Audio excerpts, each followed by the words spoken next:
మా ఊరు దగ్గర పాండవుల గుట్ట అని ఉంటుంది. పాండవుల గుట్టని డెవలప్మెంట్ చేస్తే ఎంత బాగుంటుందో తెలుసా, ఎంత అద్భుతంగా ఉంటుందో తెలుసా.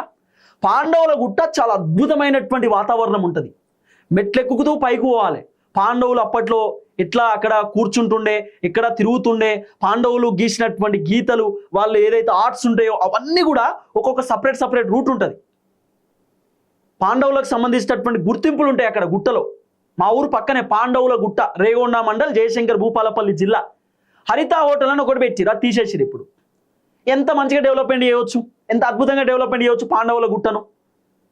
మంచి వ్యూ ప్లేసు, పర్యాటకులు కూడా అక్కడికి పోతారు, వీక్షిస్తారు, చూస్తారు. మంచిగా గవర్నమెంట్ మంచిగా డెవలప్మెంట్ చేసి ఒక టికెట్ కౌంటర్ పెట్టాలి. పర్ పర్సన్ 50 రూపీస్ 20 రూపీస్ పెడితే గవర్నమెంట్కి బెనిఫిట్ కదా, గవర్నమెంట్కి అట్లా కూడా లాభమే కదా. ఊకే అప్పులు చేసుడు ఎందుకు? ఇట్లాంటి వ్యూ ప్లేసులు ఉన్నాయి, మంచిగా డెవలప్మెంట్ చేస్తే పైసలు వస్తాయి కదా. ఇది చేత కాదు ప్రభుత్వానికి, 1 లక్షల కోట్లు అప్పులు చేయాలి. తెలంగాణ రాష్ట్రంలో సంపదను పెంచుకునేటటువంటి సోయి ప్రభుత్వానికి ఉండలేదు, అప్పులు చేసే సోయి ఉంటుంది. నేను చెప్తున్నా, ఇవాళ పాండవుల గుట్టను డెవలప్మెంట్ చేయండి, మంచిగా డెవలప్మెంట్ చేయండి, హైలైట్ ఉంటుంది, సూపర్ ఉంటుంది. పాండవుల గుట్ట ప్రత్యేకత ఉంటుంది. పైనకి పోయి సొరికెలు ఉంటాయి. సొరికెలు అంటే మనం అంటాం కదా, గుట్టకు సందులు ఉంటాయి కదా సొరికెలు, అడిగి పోయి అరుస్తే నీళ్ళు వస్తాయి. మా ఊరే కాబట్టి నేను చెప్తున్నా, నాకు తెలుసు. మస్తాలో పోయినా పొద్దుగాలు వేస్తే మేము తిరుగుతూనే ఉంటాం, పోతూనే ఉంటాం. చాలా అద్భుతంగా ఉంటుంది తెలుసా.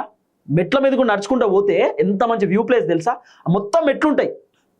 సగం దూరం కారు పోతుంది అవసరం అనుకుంటే, సగం దూరం బైక్ పోతుంది. అంటే డైరెక్ట్ పోదు, ఇటు సైడ్ కొన్ని రూట్స్ ఉంటాయి. ఇట్లా డెవలప్మెంట్ చేసుకోవచ్చు. అప్పుల కోసం ఊకే రేవంత్ అప్పు చేసుడు ఎందుకు? పైసల కోసం డెవలప్మెంట్ చేసుకోవచ్చు. తెలంగాణలో టికెట్ పెట్టవచ్చు.